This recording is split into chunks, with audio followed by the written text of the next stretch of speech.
Alright guys, so the gates are about to open. This is defensive gateway setup number 1. This can be applied to any map, but I'm using Mukambala because this is a very complicated ass map with a shitload of angles. I want to show you guys the mindset behind it. You're going to put your port right where the gate is. This is the first place and the closest you can actually press it. It also gives you an advantage here. They don't realize that you have your port here yet because they didn't see you cast it, because you casted it prior. Okay, that's very, very important. You already have a preemptive strike. Second of all, you're going to put your gate right here to the first angle and corner you have. Can you go with this way? Yes. But you're going to outrange your port, breaking your nest. I call it the nest. It is going to be a triangle formation 9 out of 10 times.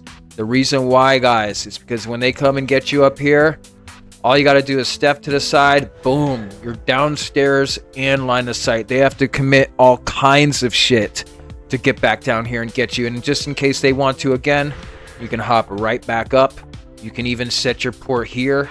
And now you're moving the nest. Okay, you can set your port up here. And now if the enemies are still in this area, you can set your port up here and you've just got your second top level positioning for your nest and gateway. All right, you can also run it like this. Okay, you can run it like this. If you guys are going to be offensive and the enemy team is on this side, you will want your port here and your gate here.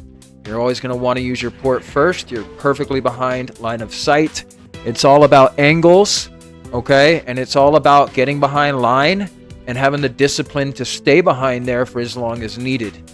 You don't want to re-peek if a warrior still has all his CDs up and he can leap right to you. You want to stay right here, let him cool off for a minute, even come to this side. Then come back out once it's cool and start dropping bombs. Alright, and then you get to the level of absolute gateway mastery. When you get to my level, guys, these 2, 3, 4 angles that your favorite lock-on skill capped is trying to get you to pay to fucking see. This whole map is my gateway, homie, because at any point in time I can just soul burn gateway and I'm gone, just like that. The amount of plays are endless. You can port in, you can gate in and triple fear somebody. All right, the options are absolutely unlimited. And what I will say, guys, is when you get to the top level, you're always pushing your nest onto people. So I want to teach you guys, when you're at a level of mastery, you're no longer worried about defensive nests.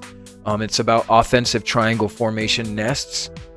You build your home on the enemy team and then they cannot escape you when the time comes to where they need to escape.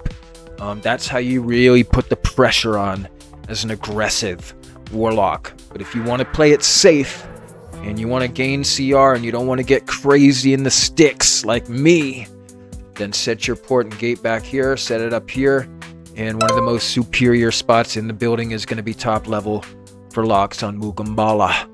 But just remember this for any map. Okay, if it's got 4 pillars, you're going to do 1 behind the pillar, 1 up here to the next pillar. Just like that, you're going to cross slash this way. Always have it in a position for when you do come out, you have perfect line of sight on anybody who might be there. You don't want to have to come out and then go back looking for them. So make sure, again, you're pushing your nest on top of them in a triangle formation. You want to have max range ports, and you want to have max range gates. That's how you're going to answer to these triple melee lobbies. They want to get you, they're going to have to cross the entire map. Now, you do be careful with this, because if your healer's not aware, or your other teammate, now you're in the middle of the map, across the map by yourself, and if the other team realizes it way faster than your own, they're going to get up there and they're going to start clamping your ass.